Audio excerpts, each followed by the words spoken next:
Hello and welcome to our session on multi-cloud security monitoring and CIS benchmarks evaluation at scale. This session is being presented together by my colleague Prasoon Dwivedi and me, Susam. We have both been working together on multi-cloud security at a large scale for the last 3 years. Before going any further, let me introduce myself. My name is Susam. I'm a security architect at Walmart Global Technology. I have been working in the information security space for about 15 years. Cloud security is one of my special areas of interest. I'm also very passionate about open source software. I love contributing to existing open source projects, as well as write and maintain my own projects.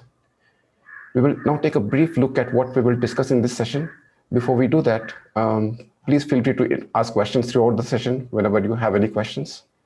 Let us now take a brief look at our agenda here. We will start with a quick background about how we got into cloud security. We will then discuss features of our multi-cloud security monitoring solution.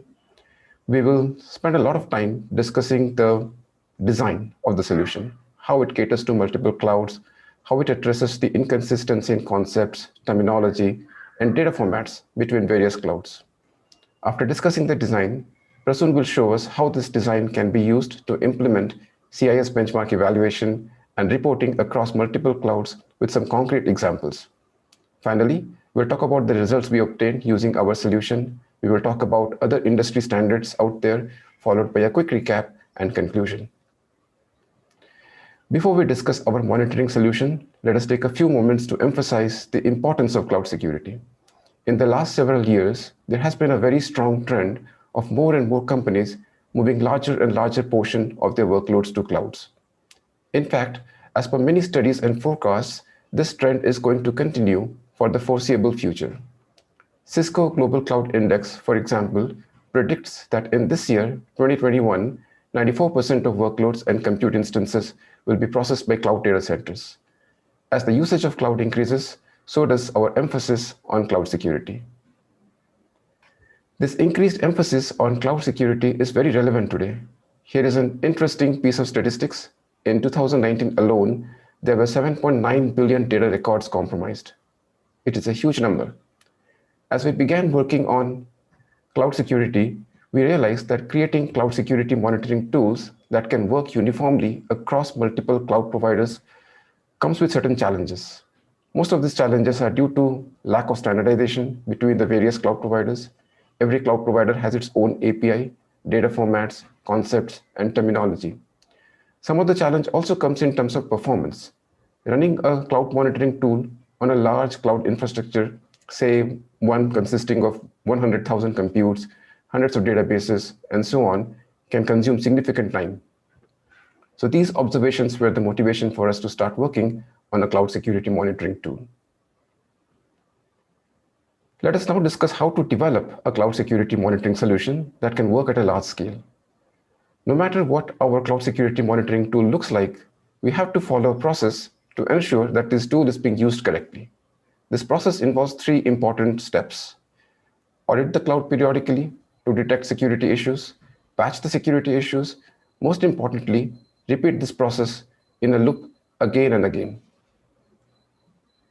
The architecture of the solution has 2 important aspects, the framework and the plugins. There are 4 types of plugins that you can see here on this slide. The framework, which is not explicitly depicted in this slide, manages these plugins in the background. We have an open source reference implementation of this architecture in Python in the form of a fully functional cloud security monitoring tool. We will share a link to it at the end of this presentation. Although our tool is written in Python, it is possible to implement this architecture in any other programming language just as well. The framework is that part of the code that invokes these individual plugins and establishes the communication between them. None of the plugins interact with each other directly. They're not even aware of each other. The cloud plugins connect to the cloud provider and pull cloud data. Then they hand over all this cloud data to the framework. Now, adding support for a new cloud provider is as simple as writing a new plugin that implements a specific cloud plugin interface. We will show the interface in an upcoming slide. Now, the framework receives these cloud records from cloud plugins. These records are typically in JSON format. They contain various cloud attributes. The framework takes these records and sends them as inputs to all the configured store plugins and the event plugins in parallel. The store plugins know how to take these records and send them to different storage or indexing systems like MongoDB, Elasticsearch, Splunk, or even relational databases. We have one store plugin for each storage or indexing system. These arrows between the plugins are implemented in the framework layer. Like I mentioned earlier, the plugins are not even aware of each other. The framework takes care of establishing the communication between the plugins. It runs each plugin in its own process. These arrows between the plugins are multiprocessing queues that are set up by the framework itself. In this diagram, we show the arrows connected directly from one plugin to another because that is the logical view of what is going on here. In the actual implementation though, there is always the framework in between that is managing these queues.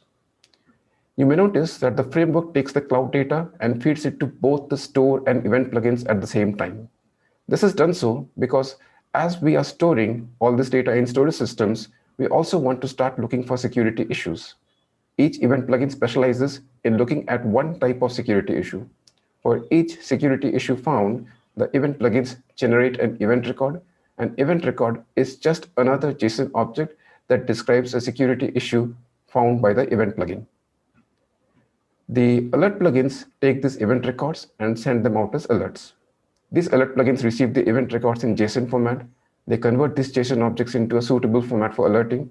For example, a syslog alert plugin picks the most important attributes and values from this JSON object and creates a syslog message out of it and sends it to a syslog receiver. The event plugin also sends all this data to store plugins. That in fact depends on how we have configured the solution. We may configure some of our stored destinations as alerting destinations too. For example, as we send out alerts for security issues to a syslog receiver, we might want to index these alerts to our Elasticsearch index too. That is why this framework supports using store plugins as alert plugins too. This is the interface that a cloud plugin must implement. It is a simple class that has just two methods. It has an init method that takes the connection parameters. These connection parameters are picked up by the framework from a configuration file. Then it instantiates an object of this class with these parameters. The second method in the cloud plugin interface is the read method. The read method reads cloud data objects directly from the cloud using the cloud provider's SDK or REST API and returns these data objects to the framework. We will have one cloud plugin like this for each cloud provider that we want to support. The store plugin has a simple interface too. There is an init method with parameters that identify the destination. For example, this could be IP address and port of a database, or an URL to post data to, or even a file system path. Then there is a write method that knows how to take the record and write it to a storage destination. The storage destination could be something as simple as a local file, or could be as sophisticated as an index in an Elasticsearch. The framework feeds the data from cloud plugins to event plugins too. The event plugin has an eval method that inspects the incoming record and analyzes if the data in the record shows a security issue. In this example, we see that the event plugin is checking whether the OS disk is encrypted or not. If it is found to be not encrypted, it generates an event record. Finally, we have the alert plugin, which takes an event record and sends it to an alerting destination. The interface is exactly the same as that of store plugins because both store and alert plugins do a very similar task. They accept records of interest from the framework and send them to different destinations. It is worth reiterating here that one plugin has no knowledge of the other plugins. Each plugin is concerned only with its own task. It does not even care about multiprocessing and communication between plugins. All that complexity is abstracted away in the framework. This design is inspired by the Unix philosophy: do one thing and do it well. A quick look at the key features of the solution we have discussed so far. This solution is cloud agnostic. The framework is not tightly coupled with any specific cloud provider. It is highly extensible due to the plugin-based architecture.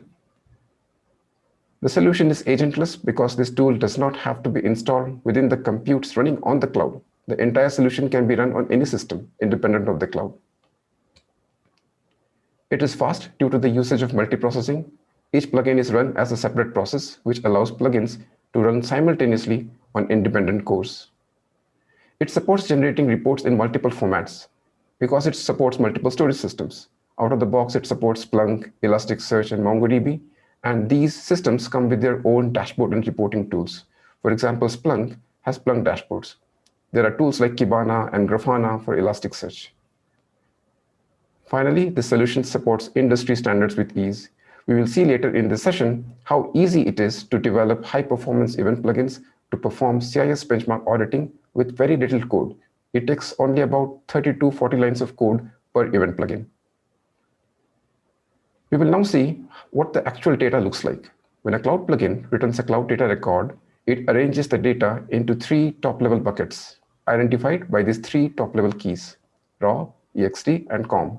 EXT stands for extended. COM stands for common. The purpose of these keys will become clear in the next few slides. The raw bucket contains the original JSON object the cloud plugin received from the cloud directly. We preserve that entire object as is inside the raw bucket. This is an example of a virtual machine object we have received from Azure. The format of this raw data varies a lot from one cloud provider to another. For example, on Google Cloud Platform, the JSON objects for computes look very different from this. If we write queries or create dashboards on this raw data, it would introduce a significant amount of cloud provider specific keys and values in the queries. We will also have to write 2 different queries for 2 different cloud providers. This is where the EXT bucket comes useful. The EXT bucket contains a lot of contextual data that is not directly available from the raw bucket. For example, when we obtain a cloud record, we want to save which cloud we got the record from. This is an example of contextual data because the cloud plugin knows which cloud it connected to while pulling the data. We need to save this information somewhere because later during reporting or querying time, we might want to narrow down our results by a specific cloud provider. So this contextual data is one type of data we save in the EXT bucket. The other type of data we save in the EXT bucket is derived data. Take a look at the last 2 values in this JSON example. The power underscore state value shows whether a VM is actually powered on or not. The last field here named OS underscore disk underscore encrypted tells us whether the operating system disk is encrypted or not. Now, all of this information is available in the raw bucket, but the data is buried deep inside a nested JSON object, and the data is also in a very cloud provider specific format. But concepts like power state and disk encryption are general concepts that apply equally well to other cloud providers. So this data would serve us better in the long run if we can extract such general concepts from the cloud provider specific data and choose uniform names and data format for them. This would make querying and reporting much more convenient and also cloud provider agnostic. Finally, the COM bucket. This bucket contains a lot of meta-level information that comes from the audit framework itself. We named it COM for common because these keys and values look the same across all plugins for all clouds. For example, the audit underscore version keeps the audit start time to serve as an audit version information that we can use in queries and dashboards. Let us see another example here. The origin underscore type key is used to record the fact that this data was obtained using a cloud plugin. That was a quick tour of our multi-cloud security monitoring design, architecture, and data formats. Now Prasoon will talk about how we use these concepts to help us perform automated cloud auditing and especially how to perform CIS benchmark evaluation. Over to you, Prasoon. Thank you very much, Susam. Hello, everyone. Before we get started, let me quickly introduce myself. My name is Prasoon Dwivedi. I work as a staff software engineer at Walmart Global Tech. I'm based out of Bangalore, India. I've been working in information security domain for almost a decade now, and cloud security is one of my areas of interest. Now, coming back to the agenda of the session, where to start cloud auditing. The effectiveness of a cloud auditing program relies heavily on its scope. It's already a challenging job to define the scope of any audit, but in case of cloud, it becomes a more daunting task for a cloud auditor to define the scope. This difficulty in scoping is primarily because of 2 reasons. The first reason is in a typical cloud setup, there can be hundreds and thousands of heterogeneous resources working together to achieve a business objective. And the second reason is the speed at which cybersecurity landscape is changing. So this speed is very, very, very fast. And it makes the life of a security auditor very difficult. Center for Information Security, or CIS, as we know it in short, publishes benchmarks for most of the prominent cloud service providers. So these benchmarks from CIS are available for Microsoft Azure, Google Cloud Computing Platform, as well as Amazon AWS, among many others. So one may ask what these CIS benchmarks are. These CIS benchmarks are nothing but security best practices and configuration baselines, which an organization can follow in order to remediate common misconfiguration in their cloud resources and hence secure their cloud resources.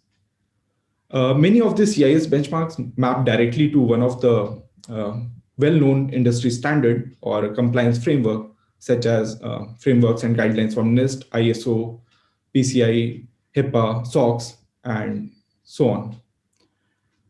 These CIS benchmarks is a result of collaboration between industry experts, information security practitioners, subject matter experts, cloud providers, vendors, and of course, people at CIS.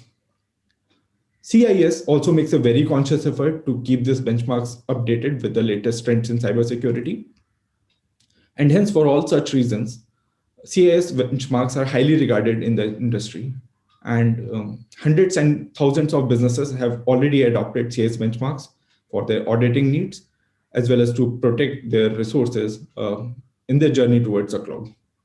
So moving on, we have already discussed that in a typical cloud setup, in a typical cloud infrastructure, we may have large number of different types of resources. These are low cost ephemeral resources, and they range from databases, virtual machines, identity and access management systems, storage accounts, networking components, IoT devices, web applications, and application services.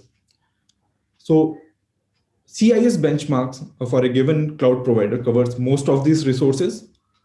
Also, a resource, let's say, for example, a virtual machine offered by two different cloud providers may differ in terms of how it can be configured.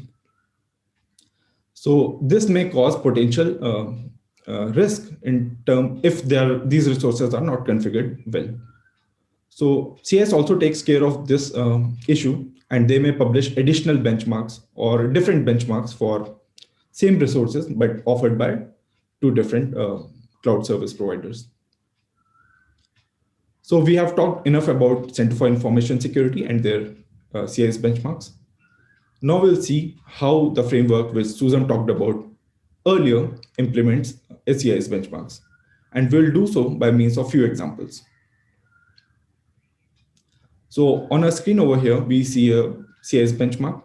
This CIS benchmark is for Azure Cloud, and it recommends that for all the virtual machines in an Azure subscription, operating system disk must be encrypted. In the next slide, we'll see the rationale behind this recommendation.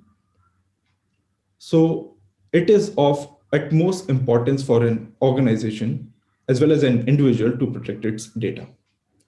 Data may be in motion, or it may sit in a storage account or a disk while it's at rest.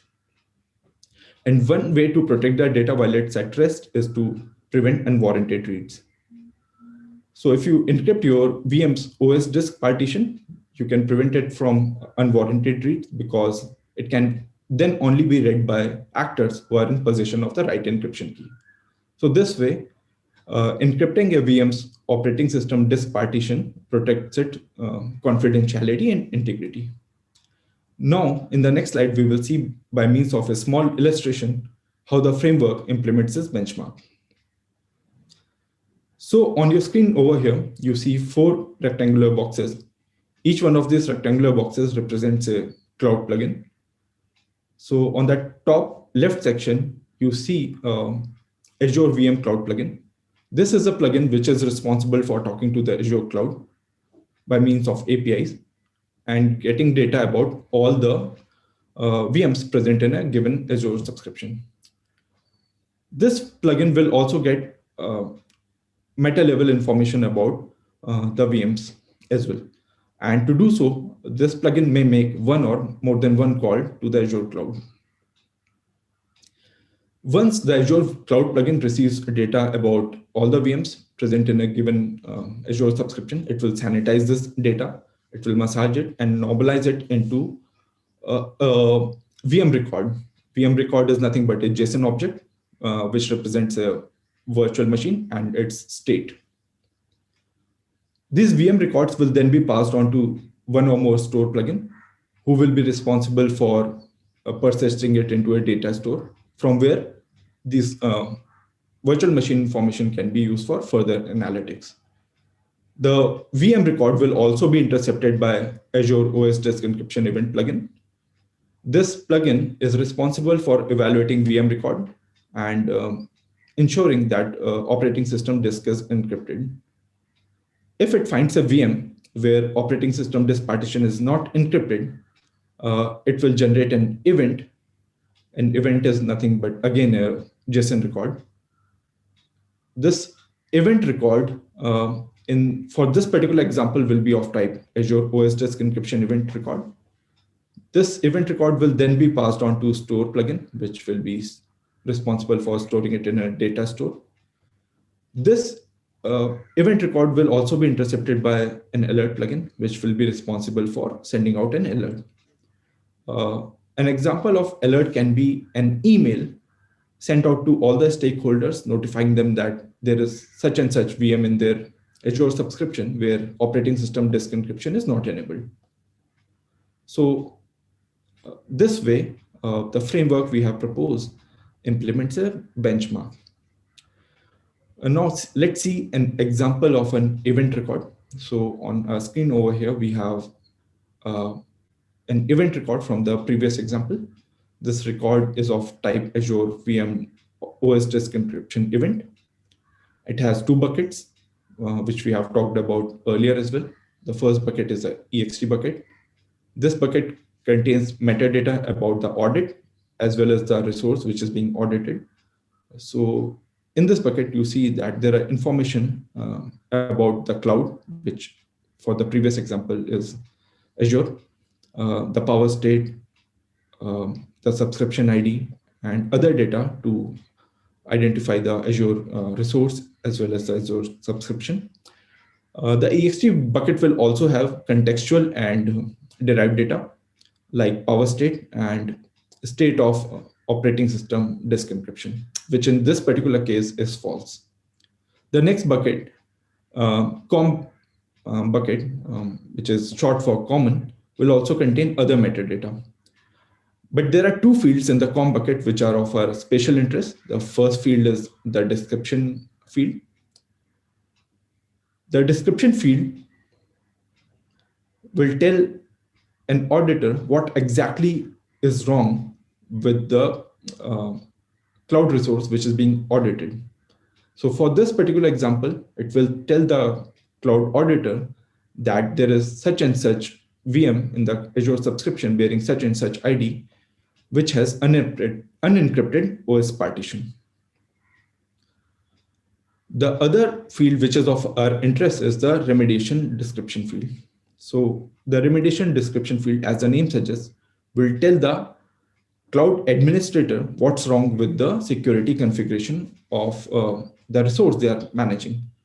So in this case, the resource is VM, and the remediation field will tell the cloud administrator that the Azure virtual machine bearing such and such ID, which they are managing, has an unencrypted disk, and they must go on evaluate this virtual machine and encrypt the OS disk partition.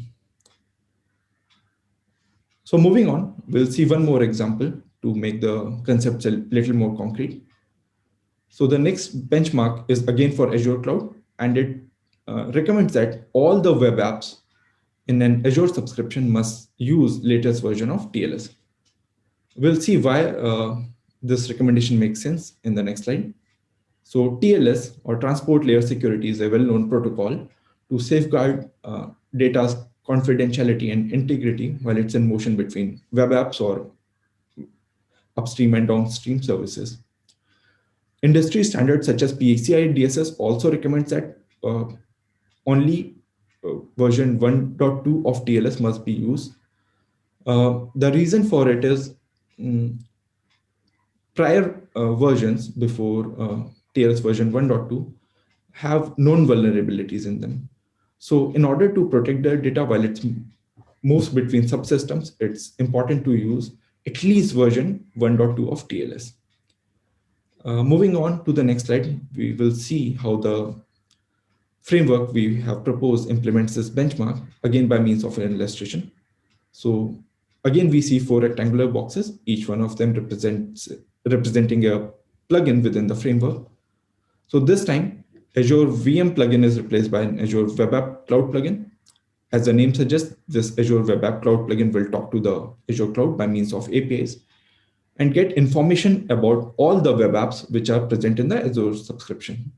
It will then sanitize the data, process it, and create web app records. These web app records will be in form of JSON structures. These web app records will be processed by store plugins and persisted into a data store. The critical part of the framework, which will be responsible for intercepting the web app record and making sense out of it, will be the Azure Web App TLS event plugin. This plugin will check if a given web app is using minimum configured version of TLS or not. If the web app is using the minimum configured of TLS or version above it, it won't do anything. But in case it finds a web app which is using a version of TLS which is below the configured version, it will generate an event record. In this example, the event record will be of type web app TLS event. It will again be stored into a data store by the store plugin, and alert plugin will be responsible for generating an appropriate alert on receiving such event record. So moving on to the next slide. So on this slide, we have the representation of event record in form of a JSON object. Again, we have 2 buckets in this record. The EXT bucket will have metadata along with contextual and derived information about the resource as well as the Azure subscription. The COM bucket again will have description and remediation field.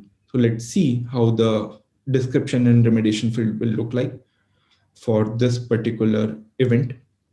So the misconfiguration description will tell the Azure administrator that they need to take a look at such and such Azure web app, and because it's using a version of TLS which is below the minimum configured version. The remediation field will also tell the security administrator that they need to inspect this Azure web app and make sure that it uses at least minimum configured version of TLS, which is 1.2 in this particular case. All right, moving on. This brings us to the end of our session. In order to put into practice what you have learned in this session today, the first thing you will need to do is to identify your cloud footprint. In order to do so, you will need to find or prepare a list of all the resources your organization is using which have a cloud presence. You will also need to classify these cloud resources based on their importance to business. Next, you will need to find out all the industry standards and compliance guidelines your organization and business needs to follow. It is very likely that within your organization's setup, you already have some kind of controls and audit mechanism already in place, in which case you can go through the list of all the CIS benchmarks and identify the assessments which are applicable to your deployment. Even if you implement all the CIS benchmarks, they will only provide basic level of security against popular or most common security misconfigurations. So it is highly suggested that you refer other standards and guidelines as well. You can refer guidelines from NIST, PCI, or ISO. The next step will be the most crucial one. In this step, you will need to bring together all the required stakeholders, and along with them, you need to prepare an audit plan and define its cadence. You will also need to define the roles and responsibilities, but most importantly, you will need to find out the person or the team who will be responsible for acting on the audit findings and fixing the security misconfigurations. The audit framework we talked in this session has a reference implementation. The project is called Cloud Marker. It's written in Python. And I highly recommend you all to go take a look at this project right after this session. You can start using it right off the shelf, or you can retrofit it for your organization's security needs by adding more plugin. The pluggable nature of the framework makes it very simple. All you need to do is write few lines of code and you will be all set to run audit program in your organization. This concludes our session. We both appreciate you all for listening to us. Thank you very much for your time. I recommend you all to post your questions. We will be more than happy to answer them. Thank you.